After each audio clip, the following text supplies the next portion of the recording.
बिस्मिल्लाहिर्रहमानिर्रहीम अस्सलाम वालेकुम। खित्ते के हालात इतने ज़्यादा ख़राब हो रहे हैं, आप अंदाज़ा इस बात से लगा सकते हैं कि चंद दिन पहले जनरल बाजवा ने कोर कमांडर कॉन्फ्रेंस के अंदर कहा, तमाम अपने जितने कोर कमांडर थे और जितने सोल्जर्स थे उनको पैगाम दिया कि देखिए मादरे वतन की हिफाजत का वक्त आ चुका है।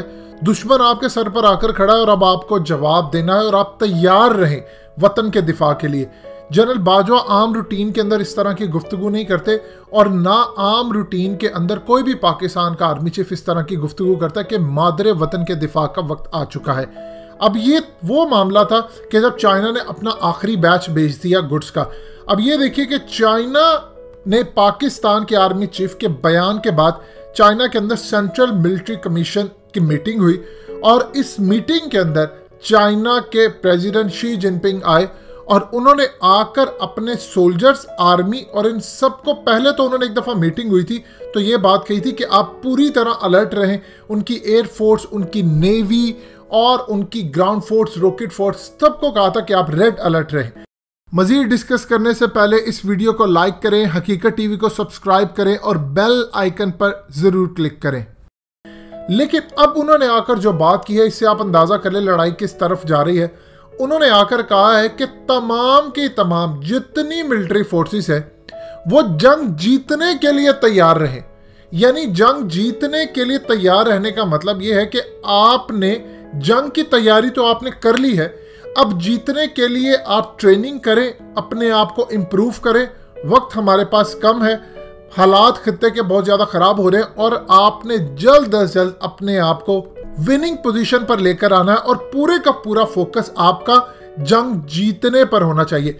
ये ज़रा वर्ड्स को आपने समझना है। देखिए आम रूटीन के अंदर जब आप गुफ्तगू करते हैं तो आप कहते हैं कि आप तमाम चीज़ें छोड़ दें, जंग पर फोकस करें। आम रूटीन के अंदर बात होती है तैयार रहें, अलर्ट रहें। लेकिन यहाँ पर उन्होंने बात की है कि विनिंग पोजीशन में आपको आना है। इसका मतलब है कि जंग तो सर पर आकर खड़ी है, जंग की तैयारियां हो चुकी है। अब अगला स्टेप उनको बता रहे हैं कि आपने कॉम्बैट ट्रेनिंग करनी है, आप इंप्रूव करें और अपना फोकस जो है वो जंग जीतने पर करें।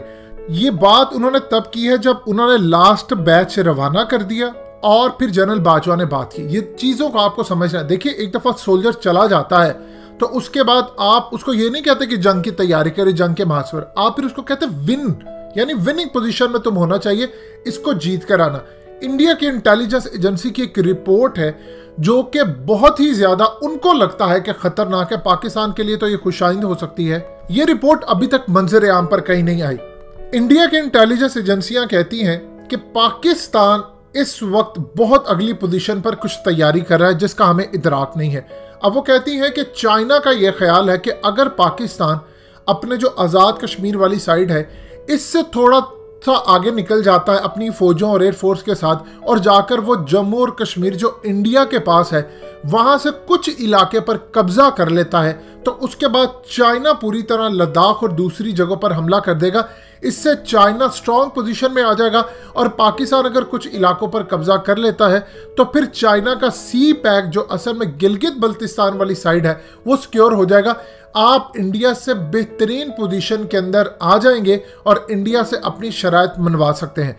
आप ये देखिए कि इस वक्त इंडिया की इंटेलिजेंस एजेंसियों ने ये रिपोर्ट बनाई है जो उनकी आर्मी को भेजी गई है, उनकी एयरफोर्स को भेजी गई है कि चाइना ने अपना सी पैक बचाने के लिए, जो कि असल में गेट वे है, ये बेसिकली शुरू होता है काशगर से और वहाँ से फिर गेट वे बनता है गिलगित बल्तिस्तान और वहाँ से होता होता गवादर जाता है। देखिए आम रूटीन के अंदर इनको तकरीबन 16 से 25 दिन लगते हैं पूरी तरह गल्फ तक अपना सामान भिजवाने में, ऑयल टैंकर्स भिजवाने में। अब जो $8 अरब का रेल प्रोजेक्ट है चाइना उसको जल्दी कंप्लीट करना चाह रहा है। इंडिया जितना मर्जी प्रोपेगेंडा करता रहे, चाइना को ये है कि ये बन जाए तो 48 घंटों के अंदर अंदर ये गल्फ तक पहुंच सकता है। लिहाजा हमारे लिए तो चीज़ बड़ी ज़बरदस्त है और गवादर इनकी ज़रूरत है। ये वो सूरत हाल है कि इंडिया की इंटेलिजेंस एजेंसियां ये कह रही हैं कि जो मोदी का प्लान है कि हम आज़ाद कश्मीर और गिलगित बल्तिस्तान पर हमला करके लेंगे, चाइना उससे अगला प्लान बना चुका है। चाइना की प्लानिंग ये है कि वो पाकिस्तानी फौज की मदद करे और पूरी तरह हम जाकर कश्मीर का कुछ हिस्सा उस पर कब्जा कर ले जो इंडिया का है। एक तो बहुत ज़्यादा फायदा हो जाएगा, दूसरा आप डिफेंसिव पोजीशन में नहीं रहेंगे, आप इस पोजीशन में आ जाएंगे। अब चाइना के साथ मिलकर कोई गुफ्तगू कर सकते हैं, इंडिया से अपनी बात मनवा सकते हैं। उस सूरत हाल के अंदर एक और चीज इंडिया की इंटेलिजेंस एजेंसियां कहती हैं कि उनको खदशा ये है कि करीबन 15,000 के करीब चाइना के फौजी गिलगित बल्तिस्तान में पोजीशन लेकर बैठे हैं पाकिस्तान की फौज के साथ। ये उनकी जो अभी तक रिपोर्ट है उसके मुताबिक वो ये कहते हैं कि पोजीशन लेकर बैठे हैं। उनके J-20 पाकिस्तान में मौजूद है। पाकिस्तान ने अपनी फौजों को पूरी तरह अलर्ट रखा है। इस सूरत हाल के अंदर मोदी ने जो बार बार जाकर यूनाइटेड नेशन के सिक्योरिटी काउंसिल को खत लिखा है और जो उनको कहा है कि मुझ पर बहुत ज़्यादा प्रेशर है और मैं जाकर पाकिस्तान पर किसी भी वक्त हमला कर सकता हूँ, ये ना हो कि बुरी तरह हमें मुंह की खानी पड़े। देखिए, एक चीज़ ध्यान में रखिएगा, चाइना के जो प्रेसिडेंट है, इन्होंने जब आए वो तो एक अलग बात है। 2015 के बाद इन्होंने एक काम शुरू किया था।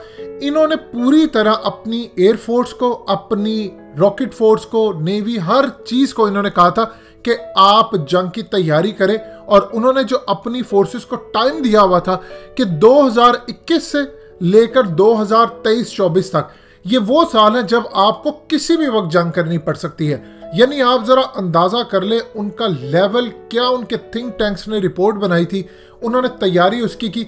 अब वो इस पोजीशन में आ गए। आज से पहले चाइना के सदर ये बयान नहीं देते कि आप जंग अब जीतने की तैयारी करें। पहले वो कहते थे जंग की तैयारी करें, फिर उन्होंने कहा आप अलर्ट रहें, अब उन्होंने कहा कि आप जंग जीतने की तैयारी करें। इसका मतलब है जंग तो पक्की है, अब लड़ाई होने जा रही है। इस सूरत हाल में इनके पास सारे हथियार हैं। इंडिया को खदशा एक ही चीज़ का खाई जाता है कि डायरेक्ट एनर्जी वेपन्स हैं और ये तमाम चीज़ें। याद रखिएगा, बैका एग्रीमेंट साइन होने के बाद अभी तो पावरफुल जो डिवाइसेस अब इंस्टॉल करना, ये चीज़ें, इस पर कुछ वक्त लगेगा। लेकिन अगर इंडिया लड़ाई लड़ता है और पाकिस्तान और इंडिया की लड़ाई हो जाती है तो याद रखिएगा ये 27 फरवरी वाला वाक़या नहीं होने वाला इस दफ़ा। यानी कि पाकिस्तान उनका मार रहा है और जाकर हम उनको धबड़धूस करके आए हैं, तो बीच में रशिया कूद पड़ा है, तुर्की कूद पड़ा है, अरब ममालिक कूद पड़े हैं, अमेरिका कूद पड़ा है, इवन के बैकडोर पर चाइना भी कूद पड़ा। अब मामला है बड़ा डिफरेंट। अगर जंग होती है तो इस जंग को बढ़ाया जाएगा, अगले लेवल पर ले जाया जाएगा। अब ये अमेरिका क्या चाहता है? अमेरिका ये चाहेगा कि किसी तरह वो साउथ चाइना सी के अंदर जाए और वहां जाकर लड़े। इसी सूरत हाल के अंदर चाइना के सदर ने अपने जितने स्टूडेंट्स थे उनको पिछले 5 सालों में जाकर उस शख्स ने यूनिवर्सिटियों में गया, स्टूडेंट से जाकर मिला। अगर चाइना का सदर, जो कि मुतवक्का सुपर पावर है अगली, वो जाकर अपने स्टूडेंट्स को जाकर कहे कि देखो तुम्हें हर चीज़ की फैसिलिटी मिलेगी, कमाने की फैसिलिटी और परेशानी नहीं होनी चाहिए, हम तुम्हारा पूरा ख्याल रखेंगे, लेकिन हमें तुम अमेरिका समेत दुनिया की बड़ी बड़ी टेक्नोलॉजी से अच्छे हथियार बनाकर दो, दिन रात एक करो, क्योंकि हमारे पास वक्त कम है, हमें एडवांस टेक्नोलॉजी लेनी है। जब स्टूडेंट्स को आकर उसका सदर ये बात करेगा तो आप बताइए कौन सा स्टूडेंट है वो दिल लगाकर काम नहीं करेगा। और वहां पर चूंकि रट्टा सिस्टम नहीं है, उनको पता है, चाइनीज को एक चीज पता है। देखिए, पाकिस्तान की कहीं ना कहीं बहुत ज़्यादा हमारी चीज़ें मुश्तरक होती हैं बांग्लादेश के साथ, हमारी कहीं ना कहीं ज़ुबान बहुत ज़्यादा मुश्तरक है बांग्लादेशियों के साथ, इंडिया के साथ हमारा कल्चर कुछ ना कुछ जाकर मिलता है। बावजूद इसके कि 2 नेशन थ्योरी बहुत वाज़ेह है, वो ज़बरदस्त है, लेकिन कुछ लैंग्वेज, आदात, चीज़ें मिलती हैं। चाइनीज़ वाहिद कौम है जिनकी पूरी दुनिया के अंदर एक अलग पहचान है। यानी आप देख लें, अगर पाकिस्तानी या इंडियन किसी जगह पर जा रहे हो बाहर, तो गोरे को थोड़ी सी परेशानी होती है समझने में ये पाकिस्तानी है या इंडियन है।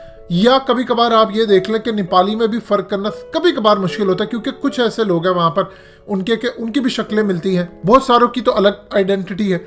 लेकिन चाइनीज़ आप कहीं जा रहे हो तो गोरा उसको पहचान लेता है, अच्छा ये चाइनीज़ होटल है, ये चाइनीज़ लोग हैं। वो कहीं जासूस बन के भी नहीं जा सकते, क्योंकि वो पूरी तरह उनको आइडेंटिफाई कर लिया जाता है। लिहाजा इस सूरत हाल में उन्होंने मेहनत की, अलग पहचान बनाई। इसीलिए अब चाइना के सदर का ये बयान खाली बयान नहीं है, अब वो पूरी तरह जंग के लिए तो तैयार है, अब जीतने के लिए भी तैयार है। दोस्तों, हकीकत टीवी को सब्सक्राइब करना मत भूलिए, वीडियो को लाइक करें, शेयर करें और कमेंट सेक्शन में अपनी राय का इजहार जरूर करें।